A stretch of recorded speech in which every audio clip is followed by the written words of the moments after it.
적당히 좋아하면 덕후가 아니다. 적당 덕후 안녕하세요. 여러분의 아재 덕후 공PD입니다. 2023년 6월 25일 오늘은 한국전쟁 정전 70주년이 되는 날입니다. 종전이 아닌 정전, 한마디로 공식적으로 한국전쟁은 아직도 끝나지 않은 전쟁이란 뜻입니다. 흔히 서구 언론은 한국전쟁을 잊혀진 전쟁, 영어로 Forgotten War라고 표현합니다. 잊혀진 전쟁이요? 한국전쟁의 당사국인 한반도에서는 여전히 끝나지 않은 전쟁이며 수천 년을 하나의 민족으로 살아온 하나의 말을 쓰는 하나의 민족이 남과 북으로 분단된 채 살게 만든 전쟁이기도 합니다. 오늘 우리가 꼭 알려드리고 싶은 한국전쟁의 하나의 장면이 있습니다. 장진호 전투, 영어로는 배틀 오브 초신입니다. 배틀 오브 장진이 아니라 배틀 오브 초신입니다. 초신은 장진을 일본어식으로 발음한 건데요. 우리나라에서 우리의 할아버지, 아버지, 어머니, 할머니가 고통받았던 전쟁인데 왜 그 전쟁의 주요한 전투 이름이 장진이 아니라 초신이 된 걸까요? 그 이유 지금부터 시작합니다. 세상에 밀떡이 반드시 필요한 이유도 함께 시작합니다.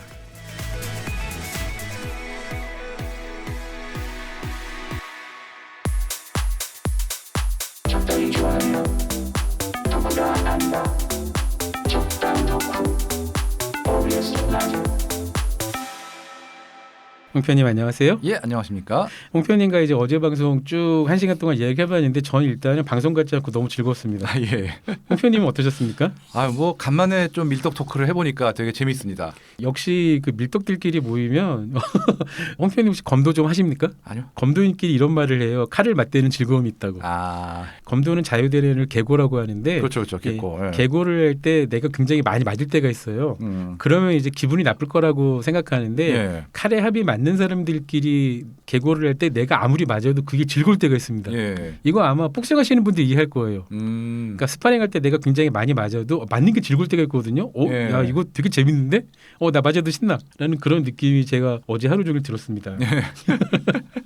오늘도 그런 아주 신나는 거 기대해 보고요. 제가 오프닝에서 장진호 전투를 잠깐 말씀드렸잖아요. 그렇죠. 장진호 전투가 어떤 건지 우선 개괄적으로 말씀 부탁드릴게요. 장진호 전투 간단하게 축약을 하면은 네. 미 해병대를 주축으로 하는 유엔군 병력이 북한에서 결국은 중국군에게 포위가 돼서 그거를 뚫고 탈출한 거죠, 결국은 원산 쪽으로. 그렇죠.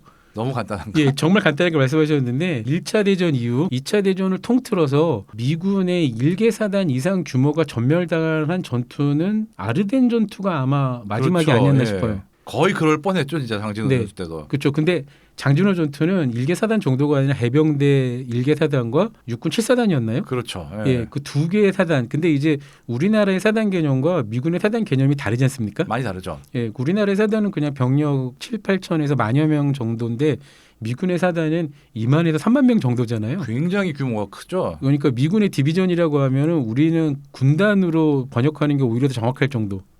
군단과 사단 사이? 그렇죠. 그렇죠. 군단과 예. 사단 사이. 근데 그 두 개의 사단이 전멸할 정도의 그렇게 위험할 정도의 전투였으니까 그리고 전멸을 면했지만 어쨌든 정말 네, 그럴 전멸을 할 뻔한 굉장히 위험한 상황이었죠. 그랬죠. 우선 장진호 전투에 대해 말씀드리려면은 2017년에 문재인 전 대통령이 미국 방문 일정을 했을 때 첫 번째 일정으로 갔던 곳을 말씀드리고 싶어요. 그렇죠. 예. 그곳이 바로 그러니까 보통 이제 우리나라 주요 정치인 특히 대통령 같은 정치인이 미국 방문을 했을 때 첫방 밑에 첫 일정이라 그러면 굉장히 상징적인 장소를 많이 가요. 그렇죠. 근데 이때 처음으로 갔던 장소가 워싱턴에 있는 미 해병대 국립박물관입니다. 예. 국립박물관에 있는 장진호 전투 기념비에 헌화를 하는 곳으로 시작을 했어요. 혹시 여기 가보셨습니까? 아직 워싱턴 쪽은 못 가봤네요. 아 DC는 못 가보셨군요. 예. 그 컵까진 갔는데 퀀티코까지는 가보셨는데. 퀀티코는 아니고 네.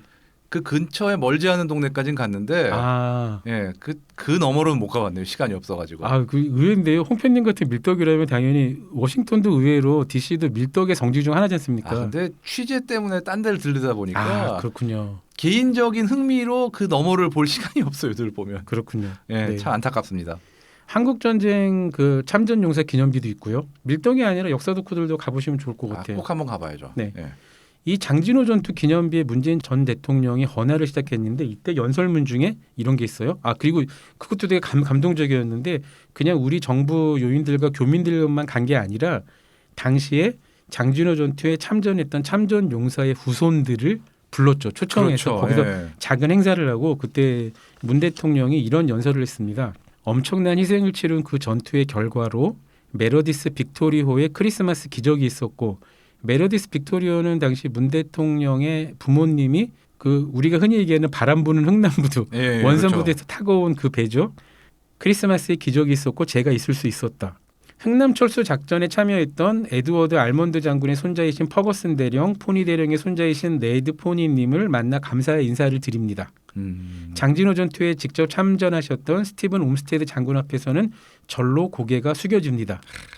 예. 자, 이렇게 얘기를 하면서 한마디 덧붙였어요. 참혹하고 혹독했을 개마고원의 추위와 고통을 상상할 수 있었습니다. 아니 예. 대체 장진호 전투라고 했는데 갑자기 개마고원이 나옵니다. 이건 또 무슨 얘기일까요? 개마고원으로 상징되는 북한의 분지 지역, 정말 추운 분지 지역. 네, 이거를 빼놓고 얘기할 수 없는 거 상황이라 그렇죠. 그러니까 장진호가 개마고원에 있는 거죠. 그 일대 그 인근이라고 봐야죠. 그 인근이군요. 예, 예.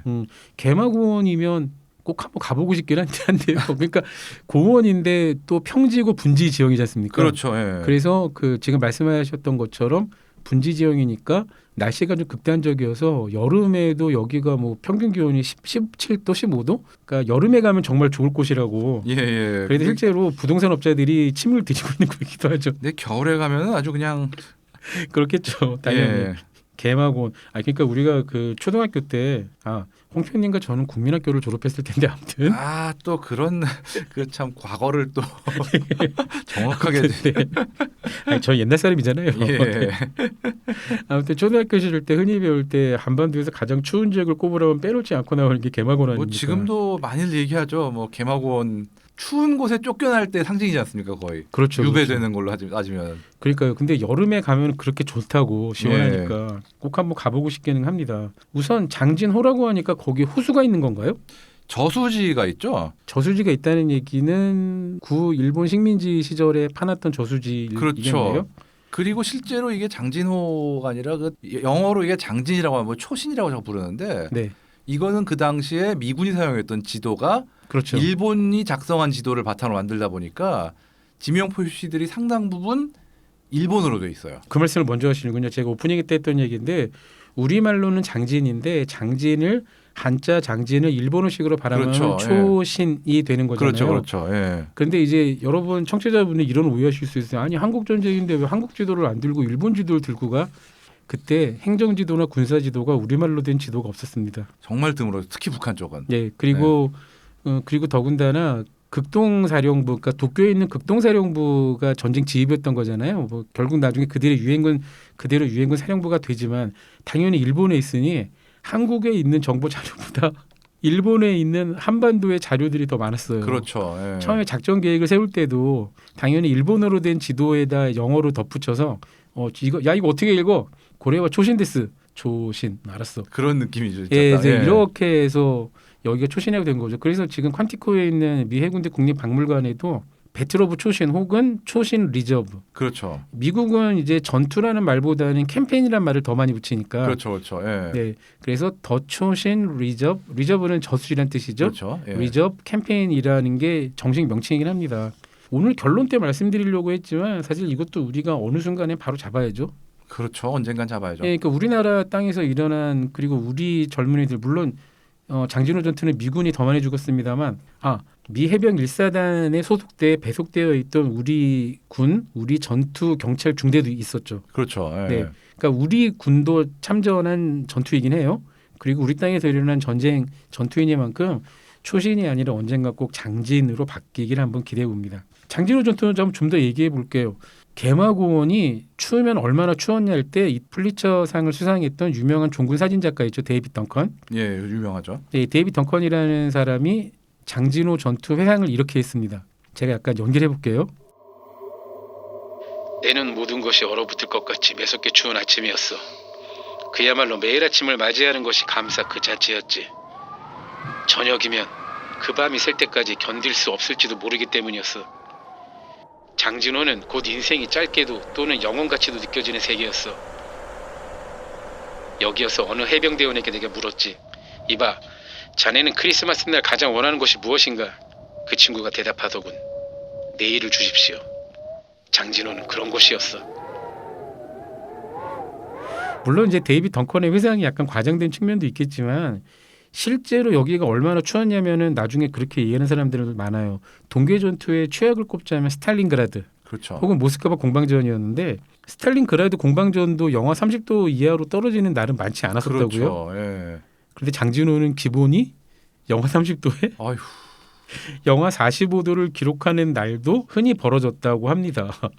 아니 아이고야, 세상에 이게 세상에. 총기가 작동을 안 했었다고요. 그 얘기 많죠. 예, 그러니까 총기에도 그리스라고 부르는 그 일종의 기름 윤활유를 바르지 않습니까? 그게 어려울 정도니까요. 근데 아니 그리스가 얼 수가 있나요? 그게 성분 배합이나 이런 거에 따라서 그러니까 꼭 얼지는 않아도 네. 점 끈적끈적해진다든가 해가지고 정상적인 작동을 방해할 수는 있죠. 충분히. 차량들이나 장비들 같은 경우에는 거기에 쓰는 윤활유 같은 거는 거기도 수분이 꽤 들어 있으니까 그렇죠. 예. 얼면은 바로 작동 불능할 거예요. 그렇죠. 그리고 심지어 장진호 전투 때는 휘발유도 얼고 그리고 디젤은 보통 어는 점이 좀 더 낫지 않습니까? 그렇죠. 예. 디젤도 얼고 그러니까 차량도 못 쓰고 그렇죠. 그렇죠. 예, 아무것도 못 쓰고 총도 얼고 모든 것이 다 총 얼고 같은 경우는 또 뭐 윤활유가 언다는 경우도 있지만 눈이나 이런 것들 습기가 조금만 아. 들어가도 그게 그냥 순식간에 얼어버려 가지고. 그렇겠군요. 예. 그렇죠. 그러니까 M1이나 뭐 그 게런드를 쓰거나 카빈 M1, A1을 쓴다 그래도 거기에 눈이 묻으면 아주 답 없죠. 예, 약실 같은데 탄창 같은 데는 의외로 습기가 침투하기 쉬울 테니까. 그래서 일부 해병대원들은 노획한 중국군의 볼트 액션 소총을 모신나강을 모신나강보다 재밌는 게 네. 그 마우저가 차라리 더 낫다고 그러더라고요. 그런 데서. 그렇습니까? 예. 그거는 힘줘서 손으로 어떻게든 열매고 하면은 된다. 그렇죠. 아무튼 장진호가 그렇게 추웠다는 걸 말씀드리고요. 장진호 전투전 미군 상황을 좀 한번 말씀드릴게요. 장진호 전투는 이런 제가 생각할 때 장진호 전투는 이런 것 같아요. 한국 전쟁 중에 우리가 꼭 기억해야 되는 패전 중에 하나.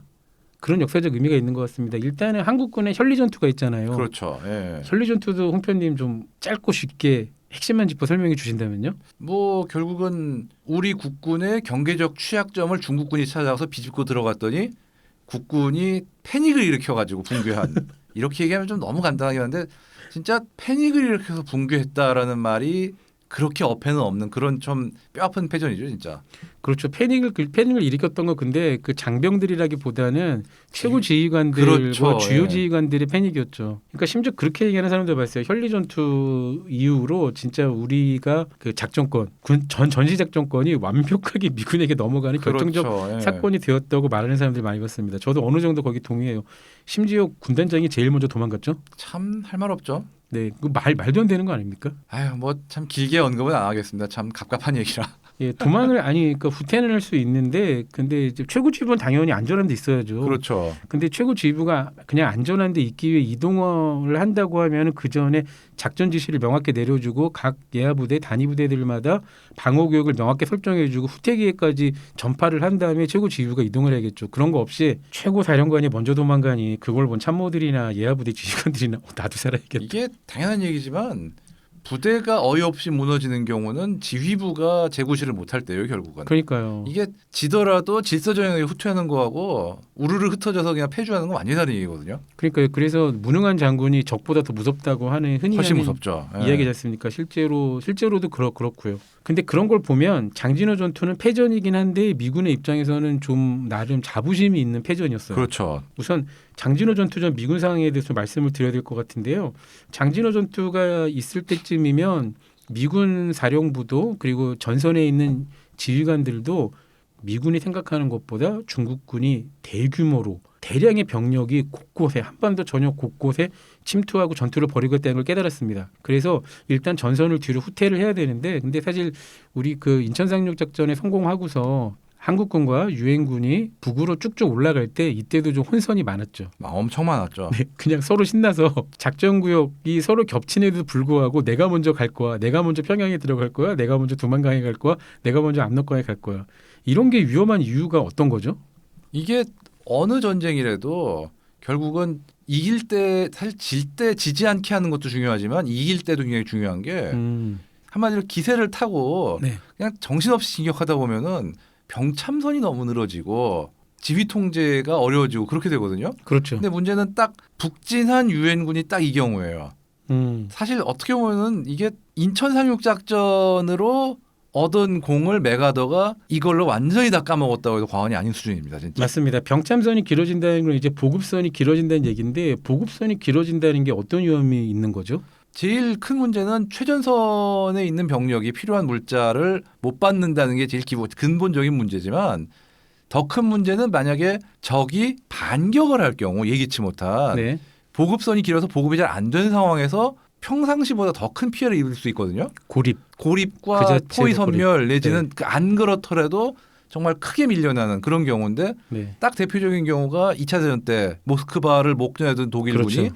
뭐 동장군 때문에 어쩌냐 해서 가장 근본적인 원인은 병참선이 너무 늘어져서 최전선의 병력 밀도와 어떤 물자 이런 게 너무 낮았다 보니까 결국은 소련군의 반격을 못 버티고 밀려난 거죠. 그렇죠. 그리고 또 비슷한 사례가 1944년 그 흔히 얘기하는 벌지대 전투. 네. 이것도 어떻게 보면은 연합군의 어떤 그 최전선이 너무 그렇죠. 보급선에 밀리다 보니까 생긴 어떤 부작용이었고 보급선이 너무 길어진 상황에서는 굉장히 취약해지거든요, 군대가. 정말 많죠. 이런 사례는 그 그렇죠. 2차 대전 때 태평양 전쟁에 9.1번 제국군도 그랬고요. 그렇죠, 태평양 그렇죠. 검들의 보급을 그렇게 늘어뜨렸으니 식량도 못 줘, 탄약도 못 줘, 아무것도 못 줘. 그냥 쏠 탄이 없어서 항복하거나 먹을 게 없어 예. 굶어 죽거나 둘 중 하나밖에 못할 형상이었으니. 그리고 또 하나 작전구역 설정도 굉장히 엉망이었잖아요. 엉망이었죠. 예, 예. 서로 먼저 진입하겠다고. 그렇죠. 내가 먼저 평양에 들어가야 사진도 찍히고 그런 거를 억누르는 게 최고 지휘부가 해야 될 일이지 않습니까? 근데 문제는 최고 지휘관이라는 메가더부터가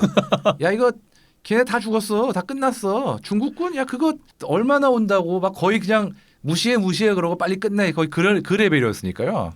심지어 아래에서 정보가 자꾸 올라오는데도 무시한 거죠. 그러니까요. 그러니까 미군이 이때 중국군을 무시했던 건 사실 근원이 있긴 해요. 미군은 그 몇 년 전에 2차 대전에 태평양 전쟁과 유럽 전선을 동시에 치렀는데도 그 일본과 독일을 그냥 한마디로 그러기로 몰아넣어서 탈탈 턴 경험도 있고 중일 전쟁에서도 중국군도 뭐 공산군이나 국민당군이나 항일 전선에서 굉장히 활약을 하긴 했지만 어쨌건 미군의 지원이 없었으면 중국도 못 이겼을 거잖아요. 그렇죠. 예. 그러니까 당시 미군이 생각할 때는 야 니네 중국군 우리가 두들겨 팼던 일본한테 그렇게 몇 년 동안 10몇 년 동안 고생했던 애들인데 당시 중국군도 약간 안습이었던 게 중국도 당시 뭐 이렇게 국력이 풍부한 편은 아니었죠. 그렇죠. 예. 병력을 탈탈 털어서 이제 조선에 한반도에 지원해 주려 했는데 그 걸어올려면 굉장히 멀잖아요. 근데 다행히도 일본군에게 뺏은 노획한 차량이 굉장히 많았다고 합니다. 그렇죠. 예. 그런데 중국군에겐 두 가지 큰 문제가 있었죠.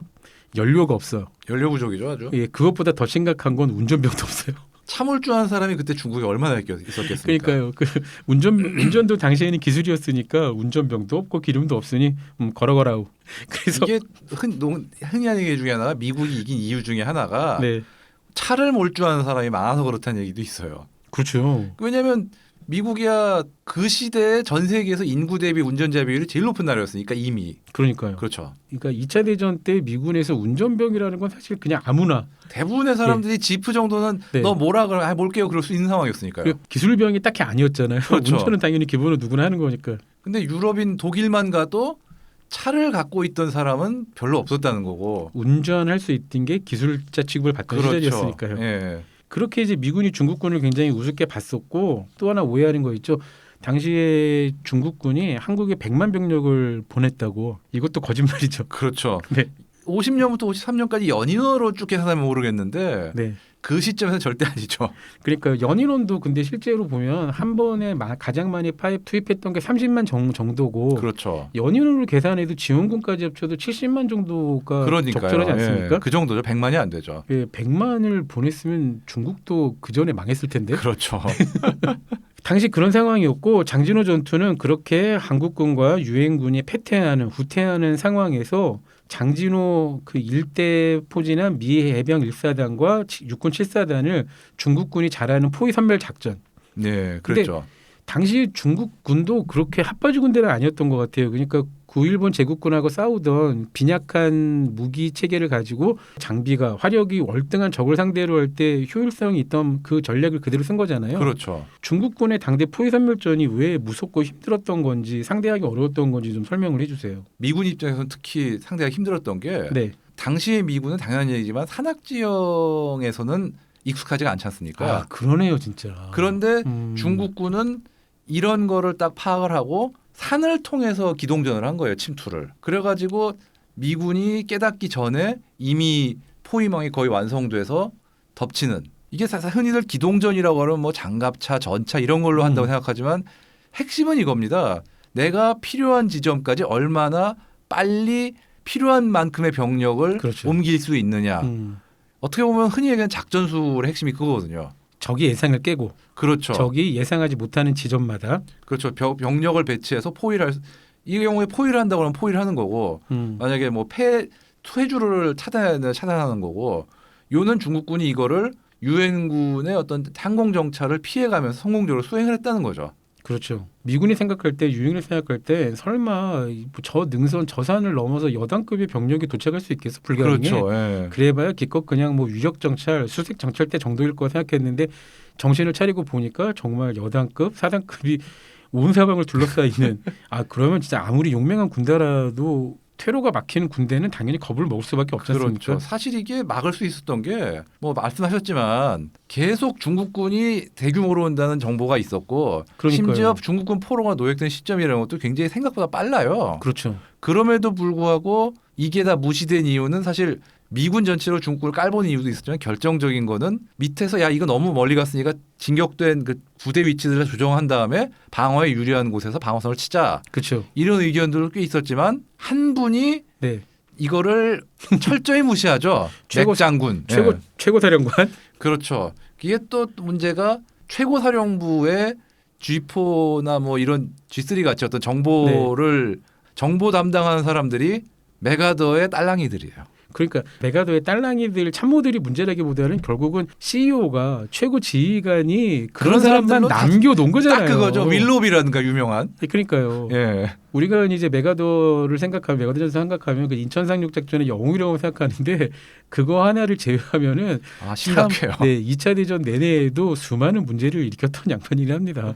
아니 오죽하면 진짜 당시에 대통령이 바로 해임이 됐겠어요. 총통제라고 해서. 예. 그 해임도 그렇지 않아요. 그러니까 중국군에게 그렇게 적정이 밀리니까 이분이 했던 유명한 망언 있죠. 메가더 장군이 압록강 두만강 일대에 원자탄을 투하하자. 네, 몇 발을 쏘자 그랬죠 이때. 정확히 기억 안 나는데 꽤 많았던 걸로 기억해요. 30여 발을 쏘면 30여 발을 쏘고 아니 매우 지시가 구체적이었어요. 압록강 두만강 일대에 30여 발의 원자탄을 투하하고 그리고 그 경계 일대를 국민당군 출신, 그러니까 대만에 있던 국민당군을 보내서 거기를 경계하게 하자는 거예요. 아니 그럼 국민당군도 같이 죽으라는 거야? 야, 정말 우방인데? 참 그러니까 아니 그렇게 되면 뭐 당시에 소련이 이제 원자탄 개발 중이라서 그건 없긴 했습니다만 그러면 누구나 상식적으로 생각할 수 있던 게 그래요. 그럼 우리 극동으로 못 가니까 소련이 자랑하는 기가웨이브 T-34에 우크라이나 폴란드를 지나 독일로 진격. 그러니까요. 너무나 뻔하지 않습니까? 이게 좀 보면은 이 메가더 이 양반도 좀 중이병스러운 면이 있어요. 좀 그러니까요. 현실을 생각 안 하고 막 지르는. 그런데 생각해보면 당시에 중국군도 상황이 그렇게 좋지는 분명히 않았습니다. 아니었죠. 예. 네. 팽독회라고 뻥더하죠. 중국 발음으로는. 그렇죠. 네, 하지만 저는 팽독회라고 하겠습니다. 왜냐하면 예, 중국인들은 한국인을 자기네 발음으로 부르니까요. 우리도 그렇게 불러줘요. 네, 우리도 그렇게 팽독화라고 부르겠습니다. 예. 팽독화라는 아주 뛰어난 장군이 있었어요. 실제로 너무 잘 부대를 잘 조직하고 지휘를 했는데 당시 중국 인민지원군을 보면은 일단 해군, 항공대 없습니다. 없죠. 예, 그리고 운전병도 없어요. 중국군도 당시 무기를 보면은 그냥 손으로 들고 다니는 휴대할 수 있는 박격포 정도가 중화기의 전부였었죠. 심지어 당시 이때 중국군도 무기가 다 제각각이었죠. 엄청 말씀하신 섞여 것처럼 있었죠. 예. 예, 뭐뭐 있었죠. 상상할 수 있는 무기는 다 있었죠. 거의 박물관, 그러니까 전람회 수준 막 뭐 미국에서 지원받은 소총, 중국에서 생산한 라이센스한 독일식, 네. 소련에서 지원받은 소총 몇 개야 돼 영국. 그리고 심지어 종류를 세는 게 진짜 피곤할 정도예요. 예, 진짜. 영국제 리엔필드도 꽤 가지고 있었다고. 그렇죠. 랜드리스 받았으니까. 그러니까요. 그래서 영화 봉오동 전투를 보면 우리 주인공이 류준열 배우가 리엔필드 들고 다니잖아요. 아, 근데 그거는 예, 약간 좀 고증이라기보다는 그때 네. 홍콩에 있는 그 네. 총기 렌탈 회사에서 빌리다 그쵸. 보니까 섞인 게 좀 그쵸. 있긴 해요. 그러니까 이제 잠깐만 1900년대 초반에 우리 독립군이 리엔필드를 뭐 불가능한 건 아니긴 하지만 그렇죠. 예. 예, 근데 그 배경이 1920년대 후반이나 30년대에 있다면 우리 독립군이 리엔필드를 들고 있는 게 중국한테 받았나 보다. 중국군에게. 뭐 그냥 생각할 그렇게 수 퉁치고 있는? 넘어갈 수 있는 거죠. 네, 예. 있는 워낙 거죠. 원들이 있으니까 진짜. 그렇죠. 당시 중국군이 유의미한 개인화기라 그러면 우리가 빼빼샤라고 부르는 그렇죠. 네 소련이 자랑하는 흔히 부르는 따발총. 그렇죠. 네. 근데 그것도 사실 저 들고 있는 병력은 소수고 그렇죠. 대부분은 중국에서 면허 생산한 마우저 아니면은 일본군에서 도입한 38식이나 99식 그렇죠. 이런 걸 쓰던 거죠. 심지어 99시까지. 그렇죠. 아니면 얼마 전에 소련한테 받기 시작한 모신 나강 그러니까요. 몇 개야 도대체 소총만 해도. 그러니까 참 예. 그거 보면은 중국군도 참 그 보급들을 어떻게 했지 수많은 탄을 열심히 탄을 가져왔는데 아니 내 그렇죠. 총에는 안 들어간다고 이 정치지도원 양반 내 수총에 탄이 안 들어간다고 알아서 그랬을 했겠죠 텐데요. 뭐. 우리가 중국군에까지 얘기하다 보니까 어느덧 또 일부가 훅 지났습니다. 예. 네, 여기 잠깐만 쉬고요. 여러분은 지금 OBS 라디오 적당 덕후를 듣고 계시고요. 저희는 잠시 후 2부에서 계속하겠습니다. 적당히 좋아하면 덕후가 아니다. 적당 덕후 OBS 라디오. 한국 최고의 밀도 홍편님과 함께하는 한국전쟁 이야기 장진호 전투 이야기 계속해 볼게요. 장진호 전투 전에 미군 상황에 대해서 조금 짚어봐야 될 것 같아요. 당시 장진호 전투의 주요 미군은 우리가 잘 아는 미 해병 제1사단. 미 해병 1사단이 미군에서 어떤 부대죠? 이 해병 1사단 아주 뭐 상징적인 부대죠, 진짜. 그렇죠. 예. 태평양 전쟁 때 엄청난 활약을 했던 바로 그 부대죠. 그렇죠. 그러니까 우리가 그 밴드 오브 브라더스 유럽편이 있다면 밴드 오브 브라더스의 태평양판이 퍼시픽이잖아요. 그렇죠. 그 퍼시픽의 주인공이 바로 그렇죠. 해병 1사단. 예. 네. 뭐 그 자부심이 엄청나죠, 진짜. 그러니까요. 그러니까 과달카날, 벨레리오, 오키나와 등 어쨌건 그렇죠. 그 예. 태평양의 국제 주요 굵직한 전투들은 모두 다 치렀던 그 사람들이잖아요. 그렇죠. 예. 그런데 그 병력 그대로가 한국에 왔냐? 그렇진 않습니다. 뭐 아무래도 그렇죠. 시간이 지났으니까. 예, 대부분 전역했고, 대부분 전역했고요. 예. 근데 어쨌건 이제 그렇게 군기 높은 근데 이제 흔히 얘기하는 메이커 부대인데 그렇죠. 예, 그 병사들 입장에서 메이커 부대만큼 피곤한 게 또 있습니까? 그렇죠. 예.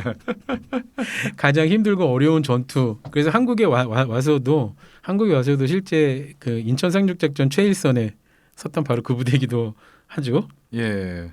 유명한 데죠, 진짜. 예, 미군은 이렇게 해병 1사단이 있었고 그리고 육군은 7사단 휘합 병력들이 있었고요. 그래서 미군은 이때 병력이 한 2만여 명 정도, 3만여 명 정도였는데 당시 여기를 포위한 중국군은 얼핏 잡아도 6만 정도였었죠. 뭐 6만 7천 뭐 이렇게 얘기하기도 하는데 어쨌든 미군에 대해서 이 2배 이상의 우위를 보였던 건 확실합니다. 그렇죠. 그리고 지리적으로 3면을 포위했었고 예, 그렇죠. 포위한 상태였었고, 그러니까 화기 차이는 이때가 되면은 미군이나 중국군이나 크게 차이가 없죠. 사실은 미군이 자랑하는 압도적 항공 전력이나 압도적 화력을 투사할 수 있는 상황은 아니었으니까. 뭐 날씨가 워낙 또 혹독하니까요. 그렇죠. 그러니까 당시에 미 해군과 공군이 항공 지원을 많이 하긴 했지만 여기는 거의 못한 이유가 결국은 날씨 때문인 거죠. 그렇죠. 악천후가 많으니까요. 네, 악천후도 많고 엄청나게 춥기도 하고 하기야. 혹한에 북한 지역을 상공하다가 얼어서 구동계 쪽에 연료가 얼어서 추락하는 항공기들도 덜어 있었다고 할 정도니까요. 예. 아유, 참 어마어마합니다. 당시 이제 중국 지원군의 사령관은 팽덕회죠. 예, 자꾸 그렇죠. 화라 예. 그러네요. 이 사람도 엄청난 지휘관인데 미 해군 1사단의 사령관인 올리버 스미스 장군도 어마어마한 사람이죠. 그렇죠. 예. 그러니까 우리가 좀 흔히 아는 그 미 해병대의 허세 가득한 그 명언들을 주로 많이 남긴 분이죠. 어디나 해병대의 어떤 그런 포스는 있는 것 같아요, 확실히. 이분 했던 말 중에 좀 멋있는 거 좀 하나만 소개시켜 주세요. 우리도 지금 우리 지휘관들도 흔하게 인용하는 말 있지 않습니까? 그렇죠. 지금 후퇴하냐고 그랬더니 후퇴는 무슨 지금 저쪽으로 전진하는 거라고 반대쪽으로 다른 쪽으로 전진하는 겁니다. 유명한 얘기죠. 예. 그렇죠. 그러니까 그때 한 종군 기자가 물어봤잖아요. 후퇴하고 있으니까. 그렇죠. 지금 후퇴하고 있냐고 그랬더니 무슨 후퇴야? 우린 우리는 지금 저 방향으로 진격하고 있는 거야. 그리고 또 심지어 그런 말도 있죠. 이거는 그 해병대 사령관 올리버 스미스 장군이 한 얘기는 아닌데 지금 부대가 적에게 사면 포위되어 있다. 그렇죠. 어떻게 할 거냐 그랬더니 이제부터 우리는 전방향으로 공격을 할 수 있어. 이제 어디로든 공격만 하면 되네. 딱 그런 거죠, 진짜. 그러니까 고민할 필요가 없다라는.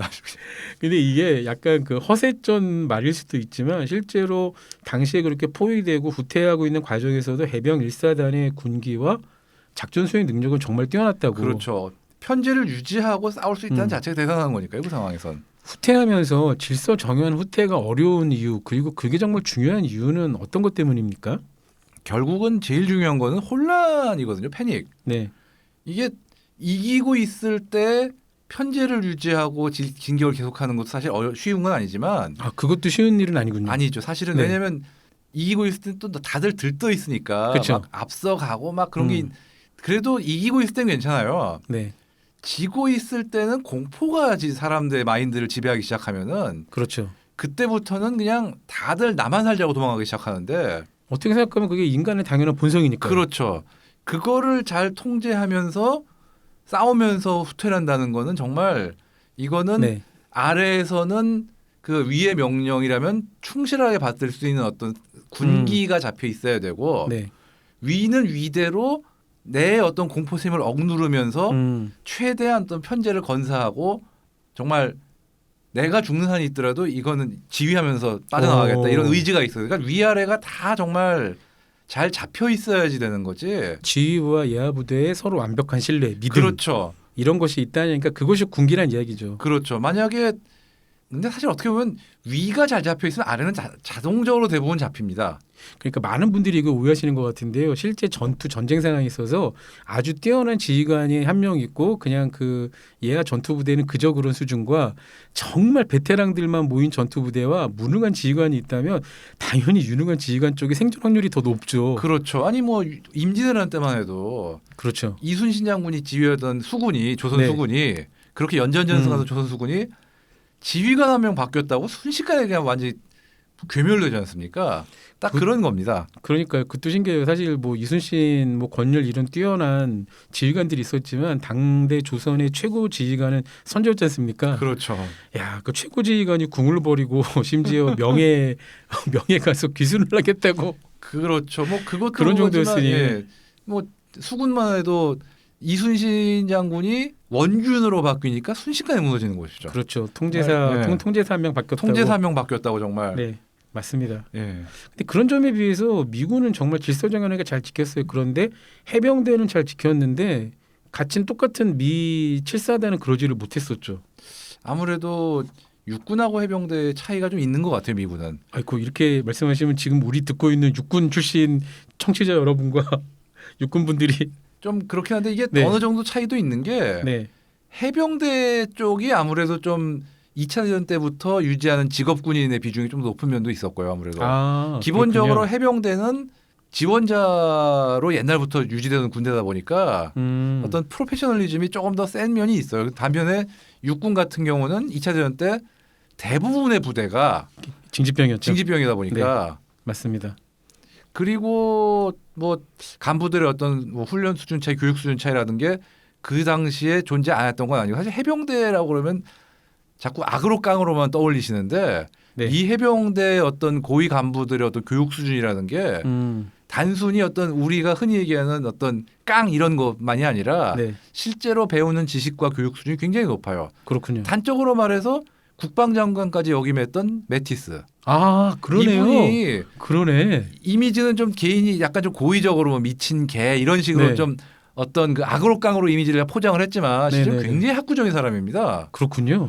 보면 이제 해병대 미 해병대도 매티스만 그런 게 아니라 네. 실제로 미 해병대의 장성급 뭐 연관 고위 간부들이 겉으로는 막 센 그 이미지가 있는데 실제로는 2차 대전 전에도 일본에 대해서 제일 진지하게 연구했던 사람들이 미군 안에서 해병대예요. 아, 그럼 겉으로만 그렇게 매드독을 보여주고 사실은 굉장히 학구파들이에요. 예. 치밀하게 적을 공부하고 그렇죠. 하게 그 얘기는 들은 것 같아요. 그 태평양 전쟁 때 미 해병대 1사단만이 일본군을 무시하지 않고 굉장히 그들의 뭐 심리 그렇죠. 여러 가지 전력을 객관적으로 파악하려고 노력을 많이 했었다고. 왜냐하면 전쟁 전부터 그랬거든요. 그렇군요.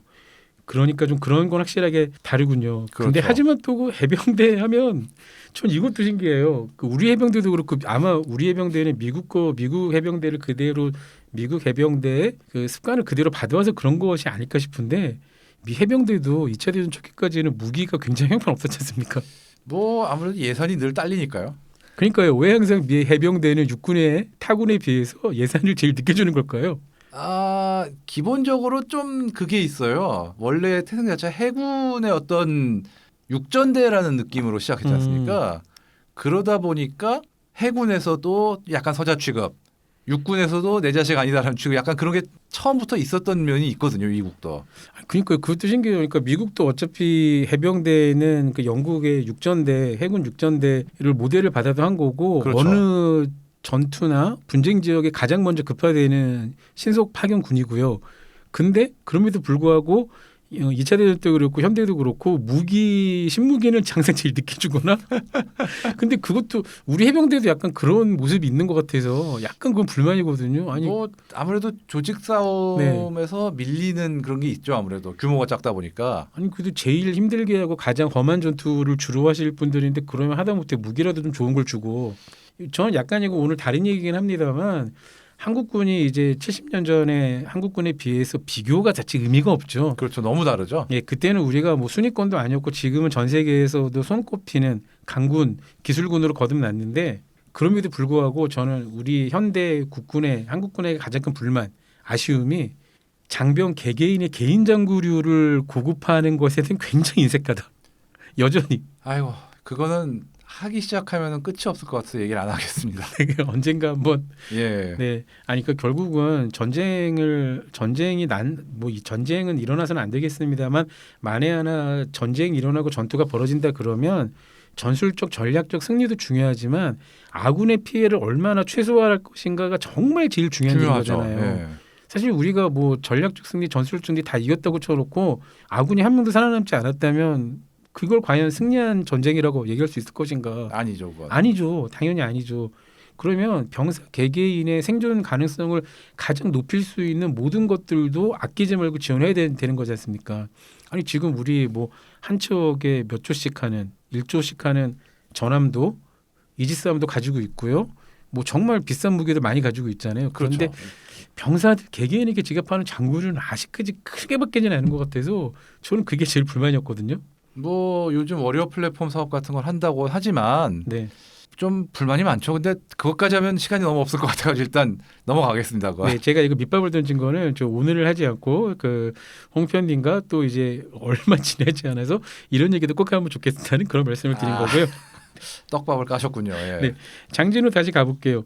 이때 그 우리가 중국군이 한국에 들어온 중국군 규모가 100만이라고 이런 헛소문이 돈 건 사실 이것도 맥장군님이 한몫하셨습니다. 그렇죠. 예. 예. 메가더가 그 전까지는 중국군은 한국에 많이 들어와도 3만 5천 명밖에 못 들어온다고 호언장담을 하다가 물론 그건 참모들이 한 얘기긴 하죠. 한국군과 유엔군 전체가 전 전선에서 파죽지세로 밀려나는 모습을 보이자 갑자기 메가더가 발표를 해요. 중국이 북한에 100만 대군을 집결했다. 야, 이 무책임한 양반. 야, 진짜 참. 진짜 이 무책임한 양반. 그러니까 우리가 이렇게 밀리는 건 너무나 당연한 일이다. 물론 아우, 이 양반은 정말. 예, 물론 이 양반은 그런 생각했을 거예요. 그러니까 나한테 핵무기 사용하게 해줘. 이게 보면은 밀덕이 되기 전에는 존경하는 사람이 메가더였다가 네, 밀덕이 되고 나서 리스트에서 제일 먼저 지워지는 게 메가더라는 농담도 있어요. 그러니까 알면 할수록. 그러니까요. 그러니까 그 유능한 지휘관이라는 게 저는 이렇게 생각해요. 그러니까 전쟁에서 이기고 전투에서 이기는 것보다 더 중요한 거 아까 말씀드린 것처럼 아군 피해를 최소화하는 지휘관이 가장 좋은 지휘관인 것 같습니다. 물론 여기에서 적군 피해도 최소화하는 지휘관이면 근데 그건 신의 영역이니까 그건 빼고요. 어쨌건 아군 피해를 최소화하는 지휘관이 제일 좋은 지휘관인데 그런 점에서 보면 메가도는 결코 좋은 지휘관이라고 얘기하기 어렵죠. 예.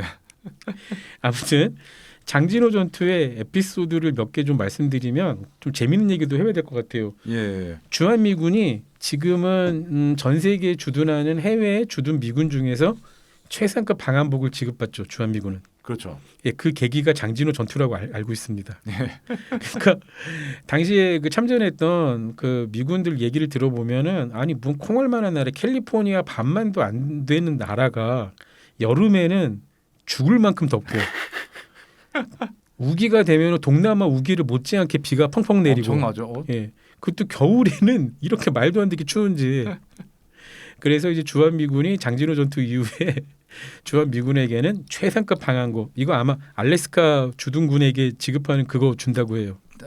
그거보다 조금 낮은 레벨이긴 한데 어쨌든 그렇습니까? 좋은 걸 줍니다. 그렇군요. 예. 그렇군요. 그리고 또 이때 투시롤이라는 아주 재밌는 얘기 있죠. 네. 예. 예, 이거 좀 얘기 좀 해주세요. 전 들을 때마다 너무 재밌어요.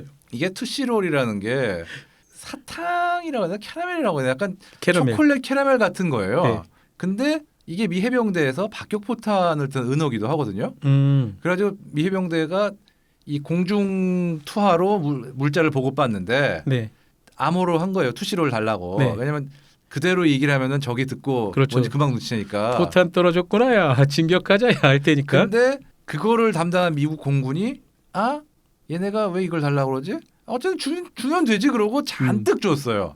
배고프구나. 단계 땡기는구나. 우리 그러니까 해병대가. 포탄을 달라고 했더니 사탕이 온 거예요, 잔뜩. 그렇죠. 근데 이게 뜻하지 않게 도움이 됐어요. 그렇죠. 왜냐하면은 그 추운 데서 부피가 작으면서 금방 녹여서 먹을 수 있는 열량이 높은 식품이잖아요. 그리고 얼지를 않습니다. 그렇죠. 동파가 안 돼요. 그러니까요. 당대 가지고 있던 통조림들은 다 얼어가지고. 얼어서 깨졌는데 그걸 녹여 먹을 수도 없고 그렇죠. 불 피우기도 힘들고. 예, 불도 안 붙고 연료도 얼었고 그렇죠. 그러니까 그냥 그 얼음을 씹어 먹는 거더 됐었는데 투시로는 다행히 캐러멜이니까 그러니까요. 그냥 녹여 먹으면 됐었다고. 그거 제법 맛있습니다. 드셔보셨습니까? 네. 그렇군요. 당시 그 장진호 전투 때 많은 병사들이 장염에 걸렸었다고 해요. 그렇죠. 예. 추운데 그 참 제대로 안 녹인 걸 먹으면은 그렇죠. 제 친구들도 몇 명 당해봤습니다. 그러니까요. 장염에 네. 걸려 설사를 하는데 그때 먹을 수 있던 유일한 음식이 투시롤이었다고. 그렇죠, 그렇죠. 예. 그래서 그걸 먹고 많이 살았다고. 유명한 얘기죠. 그렇죠. 그런 농담도 있고요. 장진호 전투가 결국은 이렇게 정리할 수 있을 것 같아요. 중국군의 전략적 승리. 전술적 승리. 네, 중국의 그렇죠. 중국의 전술적 승리니까 중국은 어쨌건 전술적 목표를 분명히 이뤘으니까요. 그렇죠. 대신에 미군은 패전이긴 하지만은 굉장히 질서 있는 패전이었던 거죠. 제가 그렇죠. 홍표님에게 그 왜 질서 있는 후퇴가 중요하냐고 말씀드린 거는 그것 때문이잖아요. 그러니까 역사상 가장 많은 인명 피해, 병력 손실이 일어나는 전투는 대규모 전면전 그 직후가 아니라 패닉에 빠져서 후퇴할 때, 그렇죠. 무질서하게 예. 후퇴할 때 대부분 선멸전이 일어나는 거지 않습니까? 그때가 가장 많은 인명 피해를 가지는데, 그러니까 2차 대전으로 얘기하면은 그러지 않았습니다만 덩케르크. 만약에 덩케르크에 모여 있던 영국군 30만 명이 그대로 독일군의 포로가 됐다면 영국도 지지쳤겠죠.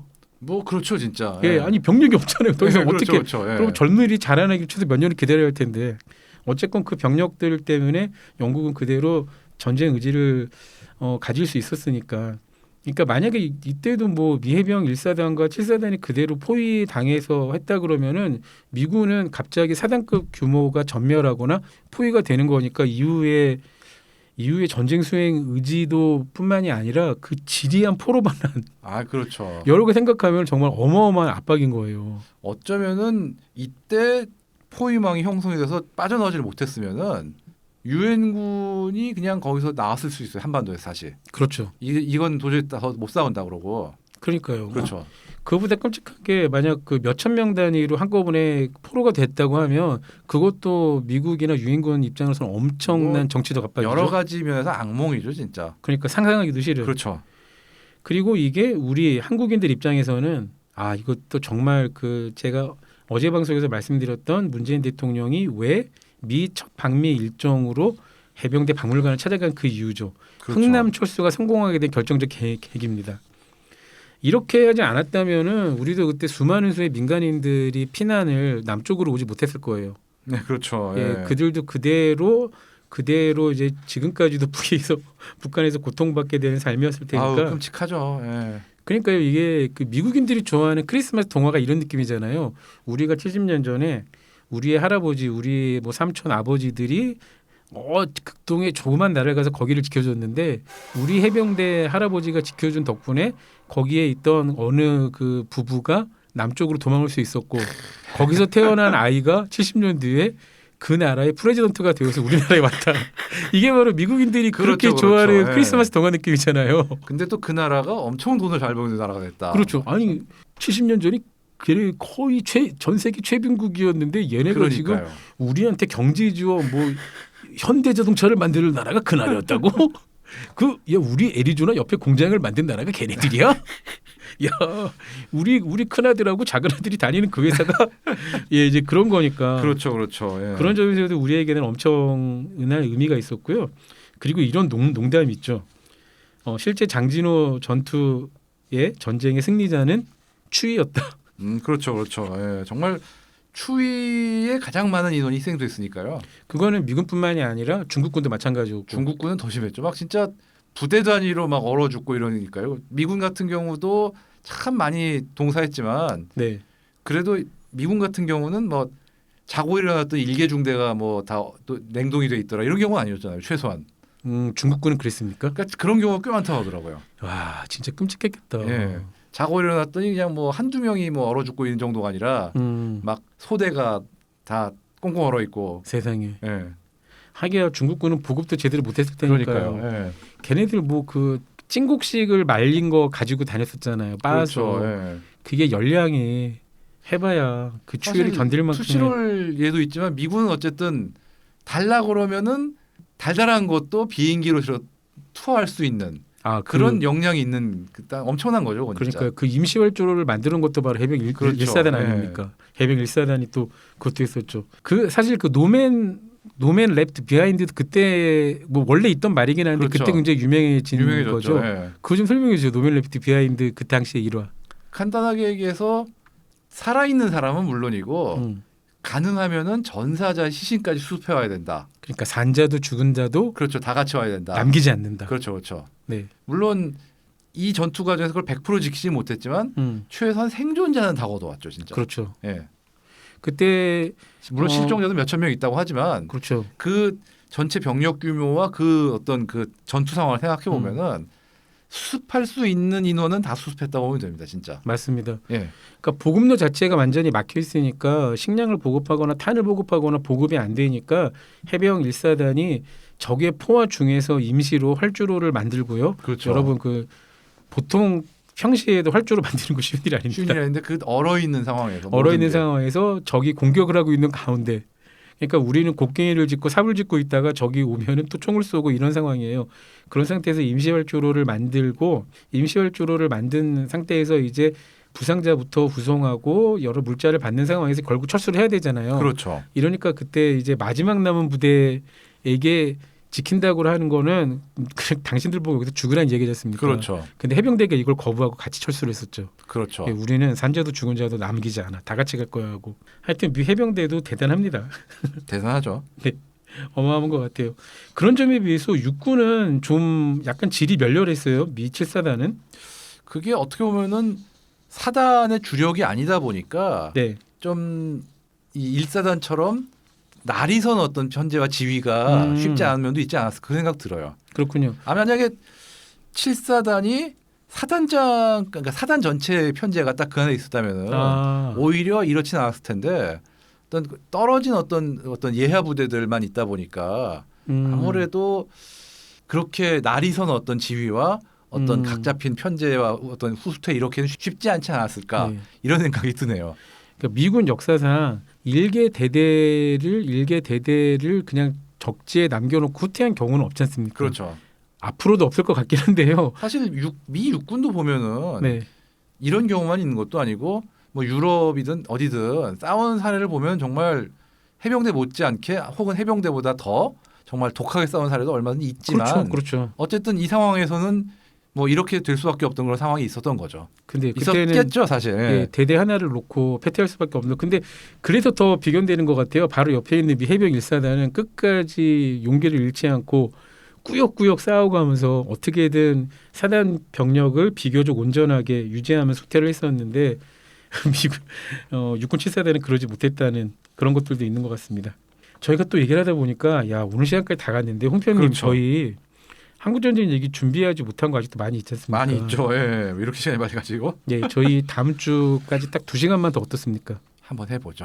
네. 그럼 다음 주에도 자 여러분께 우리 용표님과 함께하는 밀떡 토크 한국전쟁 이야기는 다음 주까지 이어진다는 약속을 오늘 드리고 청취자 여러분과 약속하신 겁니다. 예, 알겠습니다. 알겠습니다. 저희 못다한 한국전쟁 이야기 사실 준비한 거 되게 많았는데 많죠. 예. 그리고 아직 못다한 이야기도 너무 많아요. 우리 군 이야기는 하나도 못했습니다. 그러니까 말이죠. 예, 예. 우리 군의 활약과 그 피땀 눈물 그리고 우리가 절대 잊어서는 안 될 우리 일부 지휘관들의 무능함 이것도 꼭 한번 짚어봐야 하고요. 그렇죠. 예. 왜냐하면 다시는 그런 일이 있지 않기를 바라는 마음입니다. 6.25를 맞는 오늘 마음 좀 무겁고요. 하지만 이 땅에 다시 이런 비극이 일어나지 않기 위해서라도 우리가 꼭 한국전쟁 6.25를 잊지 말아야 된다는 말씀 다시 드리고요. 다음 주는 이미 7월입니다만 한국전쟁 얘기 조금만 더 이야기하겠습니다. 여러분은 지금 OBS 라디오 적당 덕후와 함께하고 계시고요. 다음 주에도 홍편님과 함께하는 한국전쟁 이야기 이어집니다. 여러분 밀떡이 함께하는 일요일 밤 보내세요. 적당히 좋아하며 누구나 안다.